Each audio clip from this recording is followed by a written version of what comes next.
This is my review of Anthem, what I thought was good, bad. We're going to go over the story. We're going to go over what they fixed and didn't fix in the game. I've been planning this video since I knew the game was going to be taken down, so really excited for this. So let's jump right into it. So Anthem released in February 22nd of 2019. The game lasted 7 years, surprisingly. I didn't even know it was out that long. I had no idea it released even, because I wasn't within the gaming realm, I guess, then. But yeah, so the game lasted 7 years. Let's go over some of the problems with the game. The game was filled with bugs, had a lot of crashes that were quite frequent. The loading screens took way too long. The game had a lot of repetitive missions, and the disappointing loot system, and the story was garbage. And they did not fix that part of it, let me tell you. The story summary of Anthem, I'm going to give it to you real quick. The game is set on the planet Coda, and then the planet is shaped by the Anthem of Creation. And the Anthem of Creation is a powerful force that was left by the ancient beings, and they were called Sharpers. You play the role of the freelancer. You take control of a javelin, which is like a little mech, and the freelancers protect humanity against the evil forces. They're trying to protect humanity's last stronghold, which is Fort Tarsus. And you're supposed to take down a lot of monsters and stop the Monitor, who is the main villain of the game, from taking control of the Anthem of Creation.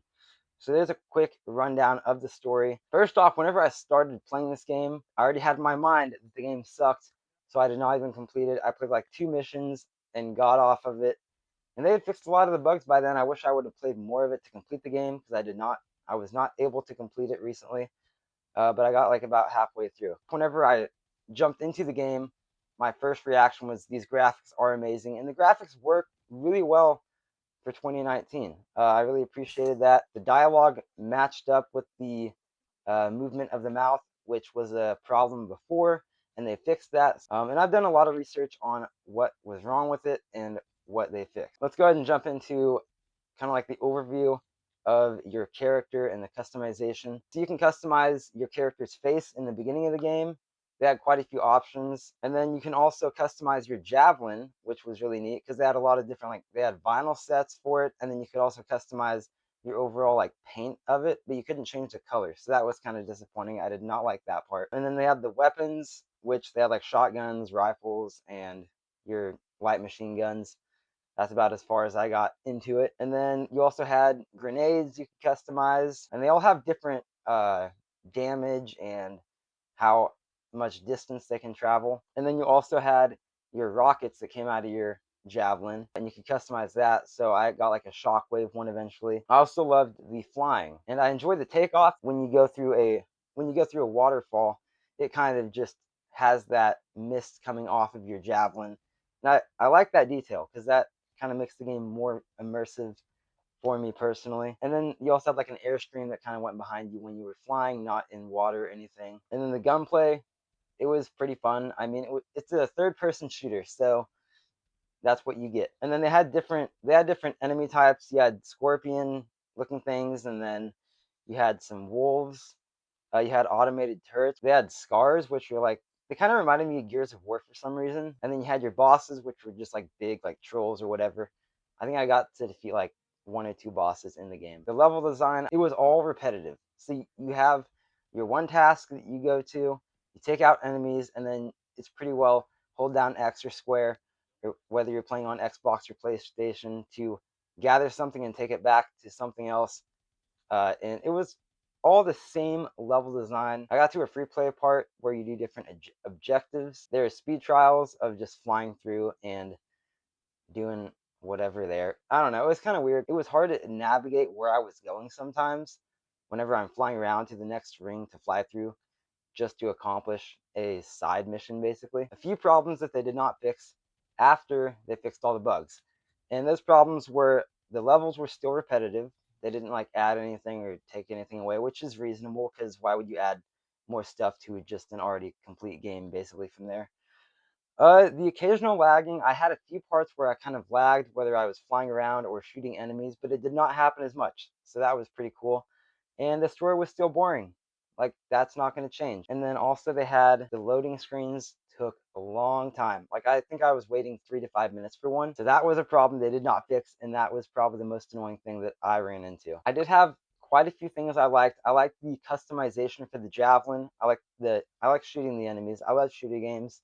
And this one did deliver on just taking out enemies, I thought. Flying was a lot of fun. I enjoyed the immersiveness in that, like I was talking with flying through the water. You could also like shoot the water and it would react, or if you landed in the water, it would kind of splash up on you. The game was graphically pleasing. That's something that's kind of important for games nowadays because they've set such a high standard for the graphics that you kind of have to keep up with that. And if you release a game that isn't graphically pleasing, people aren't going to be as immersed into it now. And then they also fixed the dialogue. I heard that was an issue before, that the dialogue did not match up with the people that were talking, the voices. And then also the enemy types, I appreciated that.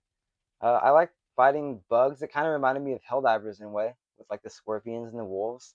And then the turrets were just kind of there sometimes. I enjoyed the scars. They were pretty cool looking. Those are kind of my likes of the games. Now, the dislike. I did not like the story. It was garbage, and I didn't even know what was kind of happening. Yeah, I was just shooting aliens a lot. It didn't really follow. It did not keep me immersed into the game and what was happening. I also hated that they didn't have the loading screens fixed. They really should have fixed that, because people nowadays, they don't have that as much of an attention span. So if you have a long loading screen, people are going to get bored really quickly. The level designs were repetitive and repetitive. If you like shooter games, then I guess it was fun because you just get to shoot stuff. But they didn't change anything up to make it more interesting. I didn't want to play the game as long because of the loading screens, and the mission designs were just super repetitive. The free play level, as I said before, it was hard to navigate where I was going, kind of. They didn't have any set checkpoints on the map. It showed kind of like the different challenges that you had to do, and I tried to follow that, but I did not make it past that part because the game was shutting down. The level design, the layout of it, felt like I was kind of in the same place before. They should have changed that up, because I understand that it takes place on one planet, so a lot of it's going to be the same layout, but I wish that for some of the different like places you go into within the world would have changed a little bit. My thoughts on the game shutting down: I wish that they would have not shut the game completely down, but taken away the multiplayer and then just kept a single player story for you to play. From what I understand, the